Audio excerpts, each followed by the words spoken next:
Romero Schuler. I'm a painter and sculptor. Art is all I've ever done. I've never really had like a day job kind of a thing. It's just, that's all I've ever done. Throughout my whole life, it's just, everyone just knew I was an artist. And, you know, by the time I was in middle school, you know, my mom, you know, always talked about how I was going to be a commercial artist, and it was just every bit of it was like it was a foregone conclusion. Back in kindergarten, I did a little drawing in crayon, and my teacher was extremely enthusiastic about it. And I think somewhere in the back of my mind, I always kind of go back to that because I always kind of want to get that reaction from people. Most of my work is figurative, not all of it, but I like figurative pieces, but I also like to focus on them in a very nondescript way, and I think that helps people to identify with them a bit more, and that's what's really important to me in my work, is that people connect with it, obviously. So to me, the best way to make that happen is to not focus so much on the physical characteristics of the figure, but just that it's subtly there. And that way people can sort of place themselves in the piece and apply their own story to it. And I just think that makes it easier to connect with it. That's how I approach things as a collector. You know, I look for that kind of connection in the work that I buy. I'm creating something that I have a very, very deep connection with. And the way that I do it, the way I execute the work, how it ends up, it's all very deliberate because I want it to be something that anyone can look at and have the same kind of connection to. Because that's what art should be, I think, is that it has to be something that you can connect with from your heart, and it moves you and you feel passionate about. And so I'm trying to evoke the same kind of feeling that I have when I'm creating it in everyone that looks at it. And that's the most important thing to me.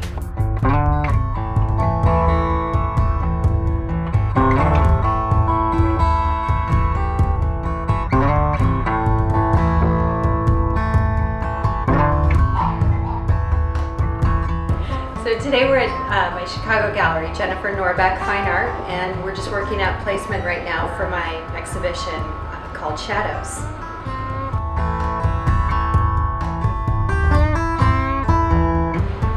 So this piece here is called Effigy. I just created it this year, and it's, you know, just a very sculptural painting. You know, I treated it like a sculpture, like I treat most of my work.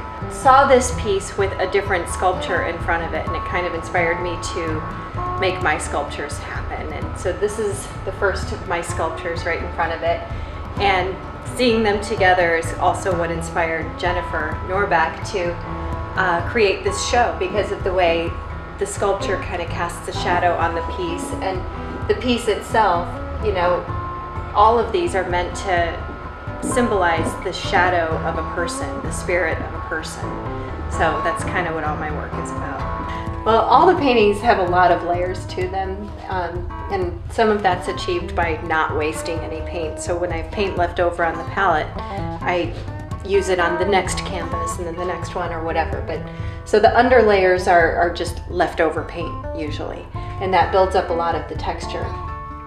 And then sometimes when I step away from them, I will see kind of a form emerge, and then I start working into it and draw that out a bit more. So it becomes more deliberate from that point. But all the paint is sculpted onto the canvas. I don't use brushes, and I just kind of drag the palette knife along the surface and create the texture that I want, and then the figure kind of gets drawn out a bit more.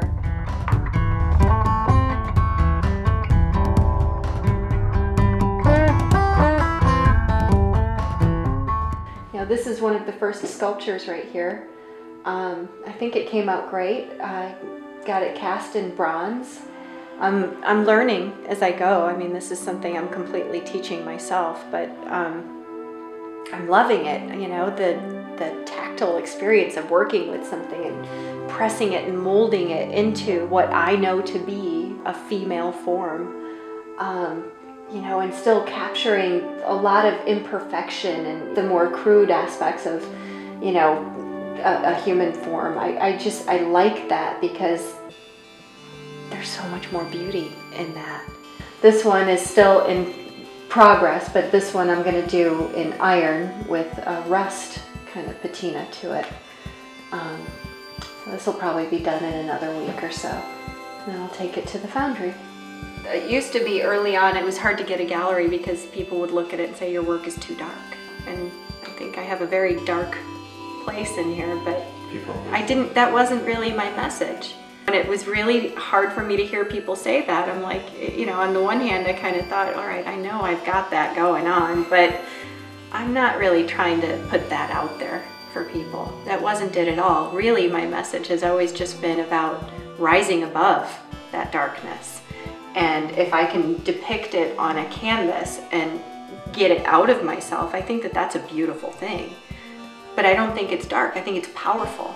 I think it sends a powerful message and a very positive message. I think the biggest struggle that I've had as an artist is just, you know, with feeling okay with what I'm doing. Like there's enough of a connection for people to my work that it makes sense to continue doing it. Because I think I get down a lot if I'm feeling like, you know, it's not a worthwhile thing to be doing. So that would be my biggest struggle. And you know, from a professional standpoint, I think the biggest struggle early on was figuring out how to get representation, because I'm not the kind of person that can be out there selling my work. I don't think I have the personality for that, and I think that, you know, my time is better spent in the studio. So that was a big struggle, trying to figure out how to make that happen. And I think I kind of figured out that you can't really make that happen.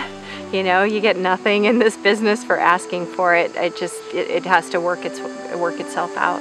And that's a struggle to get your head around, I think, as an artist too. Currently, I have a gallery in Paris. I have a gallery in Chicago, gallery in Miami, Palm Beach. There are 7 of them. Chicago is a big one. She does a lot of shows. She's very active with my work, so that's a very easy place to find my work.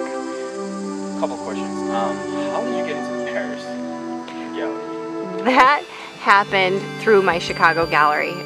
My dealer in Chicago took some of my work to Paris to a friend's gallery there, and he liked my work, and so now I'm there. I have a big show coming up next year there. If the work is good, it's gonna get out there.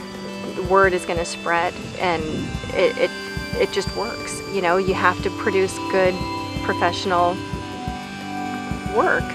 But beyond that, the best advice I think I ever got was from a book I read, and I can't remember what book it was, but it was to always stay positive. So wherever you go, if somebody asks you how you're doing with your work, you're always doing amazing. You've got this next thing coming up and the work is just phenomenal. You're selling your work, you know, or whatever the case may be. I mean, I don't lie, but I always put on a positive face. That's kind of contagious. People read into that and they feel that, you know, wow, Renee's doing really well, and then they go and tell somebody else, and then somebody else is like, oh, I hear Renee's doing really well with her work, you know, she must be really good, or whatever, and it just kind of goes on from there. So.